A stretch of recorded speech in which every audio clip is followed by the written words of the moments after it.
talk about gender complementarianism, and I will work very, very hard to pronounce that word correctly with all of its syllables and vowels each time. But first, I am super excited to have you back, Dan.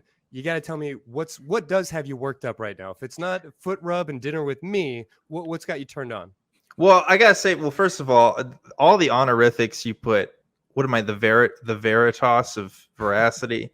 Whatever you said, that was veracity. what does that even mean? Veritas is good though. I like that. It's a fortress city in France. Yeah. Oh, I'm not as fucking cultured as you, Nate. Apparently, so it was like one of the largest battles in the First World War. Dan, come on.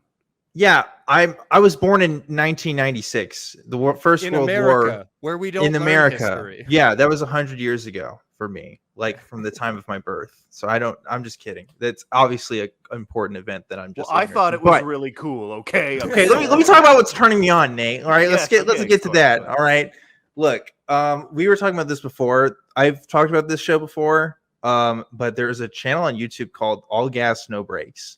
And there was a channel conflict. That channel actually got bought out. The dude got into a bad deal. He runs a new channel now called Channel 5. Like, that's the name of the channel. But both of it, if you should check it out, it's really, really great. It's what I would do with Truth Wanted if I had $1 million. Like, this guy goes to every single freaky, weird event happening on the planet, and at least in America, and just talks to people that are there, just has conversations with them, and he just uploads the best bits, and it is the funniest, most hilarious thing. Highlights for me are the Flat Earth Conference he goes to one time. He recently did the Canadian truck rally stuff that happened. He interviewed some people there. He went to an adult video conference, which was... I caught a little bit of the AVN episode before we started filming, and it was hilarious. Let me tell you, the best part is there's a dude going to this conference with his dad. Like, how do you do that? How do you go to an adult video conference with your dad? I don't know. But this man is there, and he talks to him, and it's just great. I just love it. I just love the weird spectrum of humanity and all of its jewels, and it's just great. I love it. It's fantastic. Definitely check it out. Yeah, so that's All Gas No Brakes and Channel 5 on YouTube. Nate, what's got you worked up right now? Well, mine is a bit, I don't know, maybe out of date because I haven't been on in a couple of months, but there was on a little show that you may have heard of called Drag Race with a certain RuPaul. Dan, I'm curious, have you ever seen an episode of Drag Race? You know what? I have. Okay. Reality television shows are not for me, except for Love on the Spectrum. I believe that is the only reality television show that will actually make you a better human being after watching it. Maybe RuPaul does too. I haven't seen enough of it, but yeah. Okay, well, I love the show. And this past season, they had a straight drag queen on for the first time. Yeah, okay. There's a straight guy.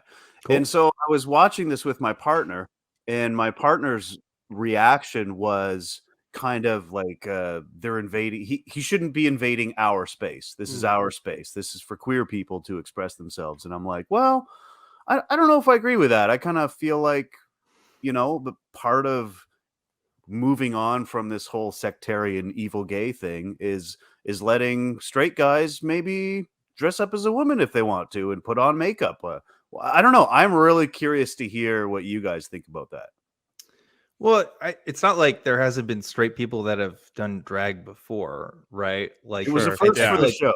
Yeah, first for the show, but it's like that's always been the thing as far as drags existed, right? Like, as far as I know, I mean, I'm not an expert on the history of drag, and again, I am a cis straight white guy who is not into the culture at all. So this is just me talking about it. But like, if the whole point, or at least part of the point of the culture, is to be inclusive, to show other sides of people, maybe having some of those people on that are also part of the culture as well be there, because it's not like outside of RuPaul's Drag Race there's not going to be straight drag performers, right? So yeah, no, I have to agree. I can appreciate the idea that like this is sort of a carved out special space, and Jesus Christ, like so much media tailors to straight folks. So yeah, I get that angle. But I mean, they're on what, Nate? Like season 27, you know? Like I feel like nobody is being forcibly pushed out of their community to make space here. I don't know. I'd love to hear some hot takes if we've got it wrong. I can't say that I'm an ongoing fan of the show. So yeah, I am. I watch every season, every episode. But you know, I'm a cis man myself. I'm not straight, but I'm cis. So I would be curious if anybody in the audience or any maybe thinking about giving us a call. You know, call in with your take on straight people getting involved in traditionally LGBTQ plus spaces. Yeah. 512-991-9242. Give us a call. Hey, yeah, no, great question. I am interested in those hot takes.